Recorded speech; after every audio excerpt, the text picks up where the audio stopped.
At the beginning of the decade of the 30s, Gabilondo launches to the market a pistol that he calls Model Police, inscription on the side of the slide. In the caliber 9mm short, it was also manufactured in caliber 32 auto. This model is manufactured in principle to be marketed by Tauler with its own brand, which was inscribed in the grips and in the slide. Later it is marketed directly by Gabilondo under the brand Llama. Small-framed, it is practically a pocket pistol, single action and with a fixed barrel. The slide is open, with the barrel visible at the top. It is made up of the bolt and two side plates that cover the recoil spring, installed under the barrel, with the extractor at the top.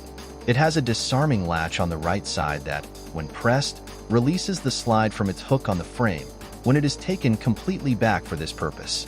The magazine catch button is on the left side behind the trigger. It has a thumb lever at the rear of the frame, which is fixed by a V-shaped flat spring. It also has a grip safety, which prevents the shot if the pistol is not correctly gripped. Both safeties, with the firing system and the parts that compose it, are the same ones used in the classic Llama series.